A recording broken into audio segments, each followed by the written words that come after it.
Welcome to our exploration of the problem of pain by C.S. Lewis. This work delves into one of humanity's oldest and most profound questions. Why do we suffer? Lewis opens with a candid admission. He does not claim to live up to the ideals he discusses, but rather seeks to address the intellectual challenge that pain presents to faith. He acknowledges that pain is not just a theoretical issue, but a deeply personal and universal experience. As we begin, keep in mind that Lewis's approach is not to diminish suffering, but to understand its place within the broader context of faith, love, and the nature of God. Let's embark on this journey to seek meaning in our struggles. C.S. Lewis begins with humility, admitting his own struggles with pain and his inability to teach fortitude or patience. He confesses that he writes not as a theologian, but as a layman seeking to solve the intellectual puzzle of suffering. Lewis emphasizes that a little courage, human sympathy, and the love of God are more helpful in bearing pain than knowledge alone. He sets the stage for a discussion that is honest and relatable, inviting readers to join him in wrestling with questions that have no easy answers. This honesty forms the foundation for the rest of the book, ensuring that the exploration is grounded in real human experience. Lewis clarifies that his aim is to address the intellectual problem of suffering, not to offer practical advice on enduring it. He points out that pain raises deep questions about the nature of God's goodness and power. If God is both good and omnipotent, why does suffering exist? Lewis acknowledges that this question has challenged believers and skeptics alike for centuries. He sets out to explore how ancient doctrines and personal conviction can coexist with the harsh realities of pain. This scene introduces the central tension that will be examined throughout the book. Lewis recounts his former atheism, describing the universe as vast, cold, and indifferent. He observes that life on Earth is fleeting, often marked by suffering, and that all creatures live by preying on one another.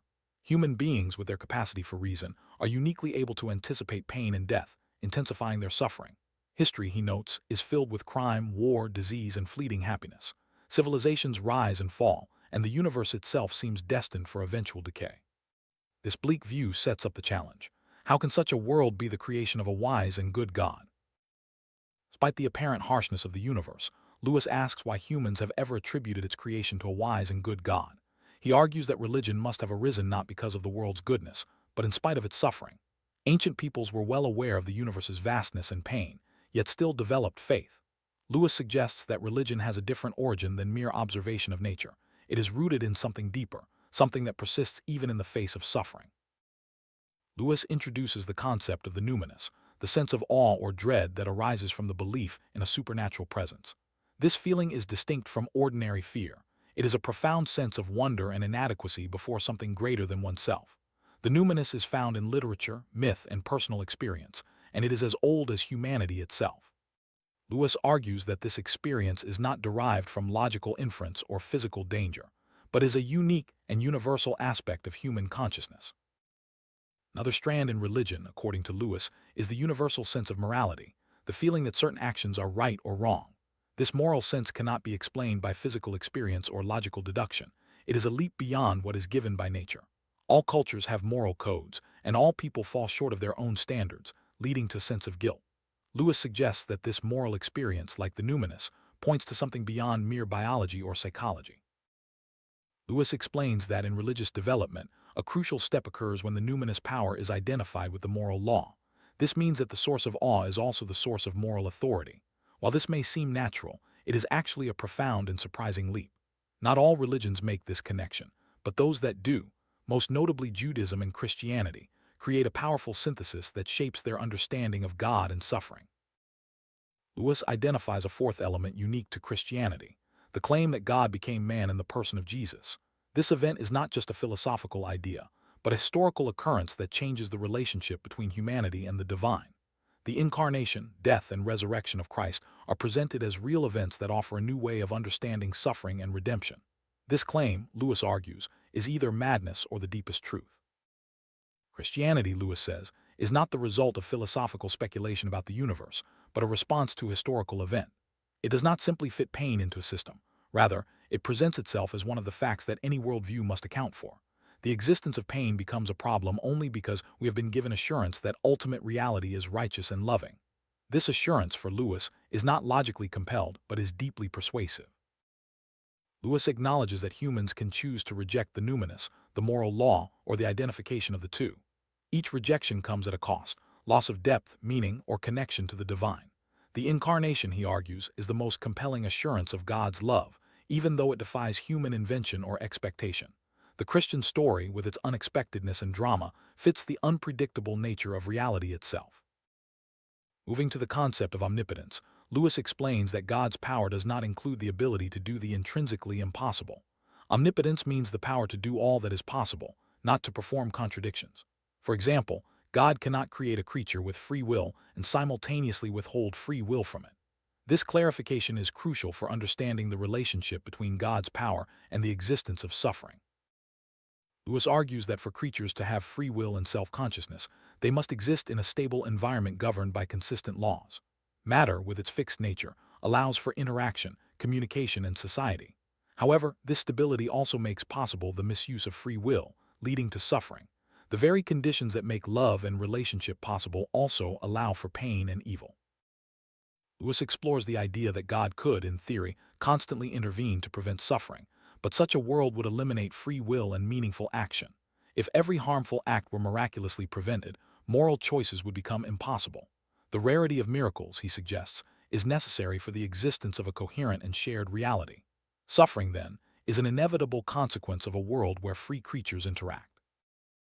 Lewis suggests that the universe may not be the best of all possible worlds, but the only possible one given the conditions necessary for free will and love. God's creative act is a unified whole, not a series of choices between alternatives. The structure of reality, with its potential for suffering, is inseparable from the possibility of joy, relationship, and meaning. Turning to the concept of goodness, Lewis addresses the dilemma that God's idea of good may differ from ours. If God's standards are completely alien, we cannot meaningfully call him good. However, Lewis argues that as we grow in moral understanding, we recognize that God's goodness is not a reversal of our own, but its perfection. The process of moral growth involves moving toward a standard that is both familiar and transcendent. Lewis critiques the common view that God's love is mere kindness, a desire for creatures to be happy on any terms. True love, he argues, is more demanding and transformative. God's love seeks not just our happiness but our goodness and fulfillment. This love is compared to that of an artist for his work, a man for his dog, a father for his son, and a lover for his beloved. Each analogy highlights the depth, intensity, and sometimes painful demands of divine love. God's love, Lewis says, is an intolerable compliment. He loves us so much that he will not be satisfied until we are made perfect. Just as an artist labors over a masterpiece, or a parent disciplines a child, God works to transform us into beings worthy of his love.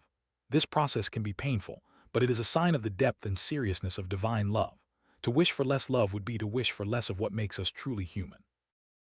Lewis uses several analogies to illustrate God's love: the artist and the artwork, the man and his dog, the father and his son, and the lover and the beloved. Each relationship involves both care and discipline, affection and correction. The analogies show that true love is not indifferent to the beloved's flaws, but seeks their removal. God's love is not content to leave us as we are, but works tirelessly to make us better. Lewis argues that God's primary aim is not our immediate happiness, but our ultimate fulfillment. We are made not just to love God, but to be loved by him, to become objects in which his love can rest. God's love is not satisfied with our current state. He seeks to make us truly lovable. This process may involve pain, but it leads to a deeper and more lasting joy than mere comfort or pleasure. Some may object that the kind of love Lewis attributes to God is selfish or possessive. Lewis responds that God's love is fundamentally different from human selfishness. God has no needs and is not in competition with his creatures. His love is pure giving, not taking. When God appears to desire us, it is for our sake, not his. The relationship is one of creator to creature, giver to receiver, not rival to rival. Lewis explains that God's demands for worship, obedience, and prostration are not for his benefit, but for ours. God's glory cannot be diminished by our refusal to worship him. Instead, worship is the means by which we come to know and love God, and thus find our true happiness. The call to worship is a call to participate in the divine life, to become more like God, and to experience the fullness of his love. Lewis concludes that God gives us what he has, his own goodness and happiness, not what he does not have. To be truly happy, we must become like God and share in his goodness. There is no other source of happiness in the universe. If we refuse this gift, we are left with misery. The only alternatives are to be God, to be like God, or to be miserable. God's love is both a gift and a demand, calling us to transformation. Lewis turns to the question of why humans need so much alteration. The Christian answer is that we have used our free will to become bad. In the past, people were more aware of their own sinfulness and need for redemption. Today, however, many have lost this sense, focusing instead on kindness and dismissing shame. Lewis argues that a recovery of the old sense of sin is essential for understanding the need for God's transformative love. Lewis observes that modern society has largely abandoned the sense of shame, viewing it as harmful or unnecessary. Psychoanalysis and cultural trends have encouraged people to get things out into the open and to see their flaws as natural. However, Lewis warns that this loss of shame undermines the human spirit and makes it harder to recognize the need for change. True self-knowledge begins with an honest acknowledgement of our faults. Lewis insists that a sense of sin is essential to Christianity. Christ assumes that people are bad and in need of salvation. Without this awareness, the message of redemption loses its meaning. Attempts to be Christian without acknowledging sin lead to resentment against God and a misunderstanding of his demands. Recognizing our own guilt is the first step toward transformation and healing. When we experience real guilt, Lewis says, all excuses and rationalizations fall away. We recognize that our actions are hateful and deserving of condemnation. A God who did not regard such actions with distaste would not be good. The recognition of guilt is not just a religious feeling, but a universal human experience that points to the need for forgiveness and transformation.